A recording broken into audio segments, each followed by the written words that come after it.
Hey everyone, it's Fun Around, and my name is Jordan. And I know you're thinking, well, isn't he supposed to be headed to Atlanta? And yes, I am headed to Atlanta on Monday for the national championship game. But I figured I'd put together an informational video of 6 different players that I really like their matchups for. You'll have to take a look at the props and decipher whether you think it's too high or not. But I really like these guys' matchups, and I do have one sleeper out of the bunch. This is how I kind of started off my channel, and people would just kind of blindly just take the line without deciphering whether they liked it or not. And they actually did pretty well for my first season. That's how I got my channel started and got a really nice boost just by giving this matchup information. I found a whole new set of data points that you'll see if you've been watching for a long time that are going to be new, and I'm going to see how it works out. But it's just going to help give a little bit more of a deeper dive into the players. So no outlier here, no picks are out. Probably will not be a pinned comment because I'll be driving in the morning to Atlanta and I'm going to be busy all day long. This is just informational to help you with your picks. So to talk about the teams that are going to be on a back-to-back, just 2 of them, and they're going to be playing each other. It's going to be the Bulls. They're going to be on the road against the Clippers on a back-to-back. So the first player that I like is going to be Trey Murphy versus the Jazz. I know I said I liked him last time. He was 1 shot away. Zion Williamson took up a bunch of the volume that game. A lot of guys are injured for the Jazz, and we were expecting a blowout. It kind of was a blowout, but he still played near the end of the game. But Zion Williamson is questionable now with an illness. So if he's ruled out, Trey Murphy definitely has a really good shot here to score a bunch of points. And clearly the same matchups against teams aren't always the same outcome. It's not going to be the exact same game, and they're playing at home this time around, so he could shoot a lot better. But the Jazz are giving up the 4th most points to the small forward position and the most made 3-pointers to the small forward position. This was the read last time around, and a lot of times when I have a good read on someone and they don't go over, like the next game against the same team, they go over and they just crush it. I don't know what it is. So Trey Murphy is in the top 10 for spot up field goal attempts, and he is shooting the highest field goal percentage out of that top 10. The Jazz just happen to give up the highest percentage to catch and shoot 3-pointers. So Trey Murphy, really good matchup here in a really good spot. He just needs to get those field goal attempts, and Zion with an illness potentially out could propel him to a huge game here against the Jazz. This next guy is going to be Jared Allen versus the Suns. So Evan Mobley has been rolled out already. Yusuf Nurkic will be out for the Suns. Allen had 14 points in the last game that he played with Evan Mobley out, and that was against the Timberwolves, who are a tough matchup against centers. They have the bigs like Rudy Gobert, who can really guard that position. So Darius Garland and Donovan Mitchell kind of had to do their thing, and they scored a lot of points, and they ended up winning that game. But this time around with the Suns, they don't have that type of guy who can really shut down someone like Jared Allen. So I imagine his points line is going to be coming out around 13.5. And the Suns are giving up the 4th most points to the center position. So Jared Allen is the pick and roll man at the 4th highest frequency in the NBA.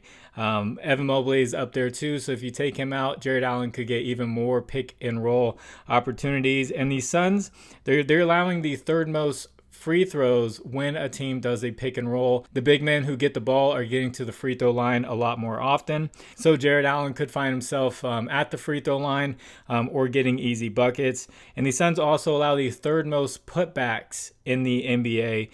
So offensive rebounds, put it back. So good opportunity here for Jared Allen to get points there as well.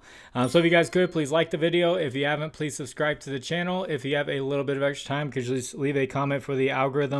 You can just say anything. Happy Martin Luther King Jr. Day. I forgot to mention that at the beginning of the video. Let me know who you think is going to win the national championship game if you are interested in that.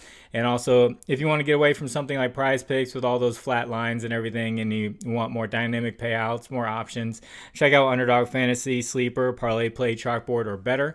BETR will match your first bet up to $250. The rest will match your first deposit up to $100. Links are in the description. I'll take you there. Promo code is FINEAROUND11. So the third guy is questionable, but he's tough. He got hurt and then he came back in his last game.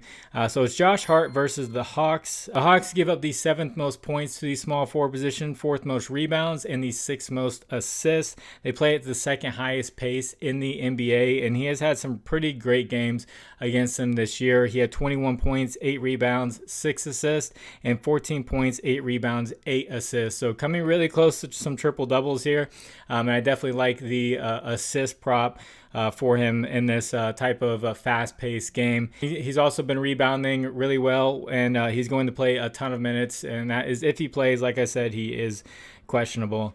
And then this sleeper is going to be Nick Richards versus the Cavaliers. He just got traded from the Charlotte Hornets.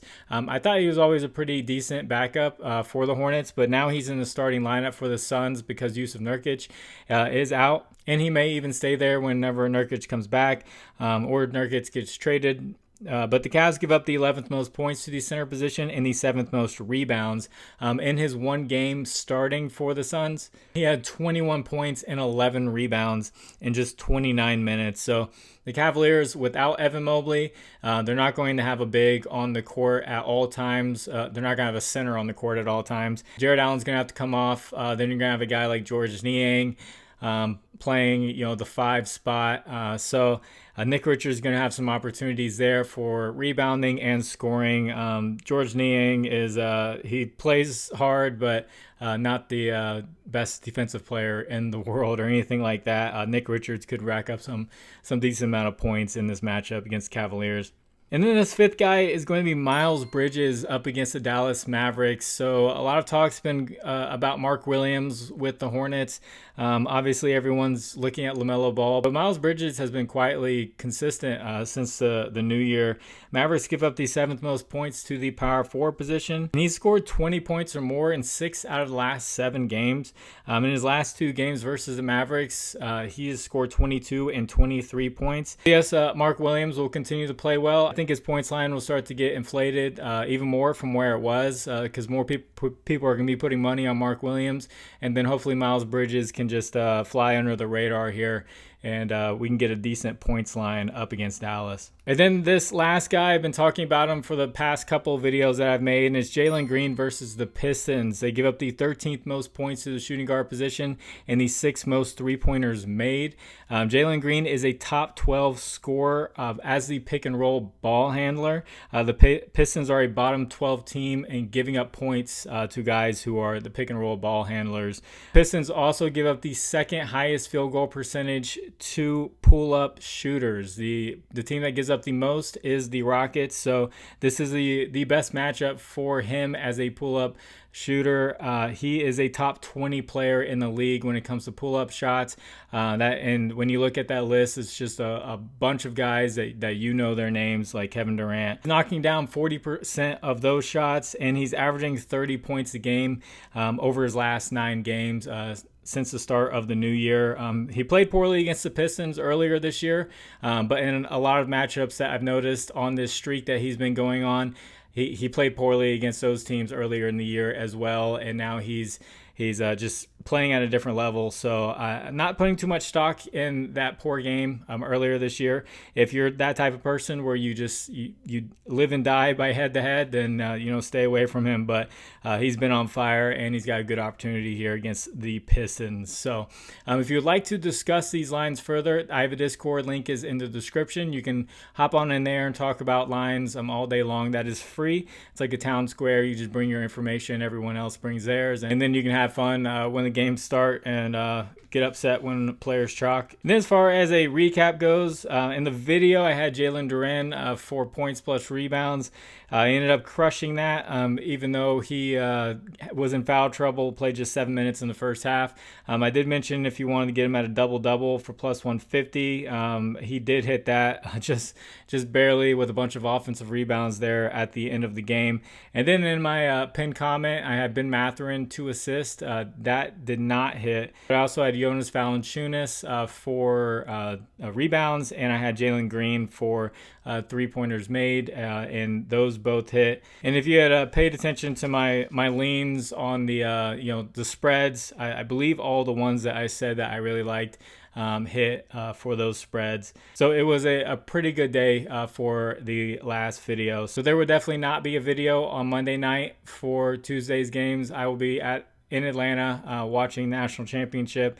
So the next time you see me will more than likely be Tuesday night for Wednesday's game. So I'm gonna get this edited and get it out to you. A big day tomorrow. Go Buckeyes. Hopefully I will be celebrating with the team at the stadium with confetti falling. So God bless you all. It's Final Round. My name is Jordan. I will catch you on the next one. Bye.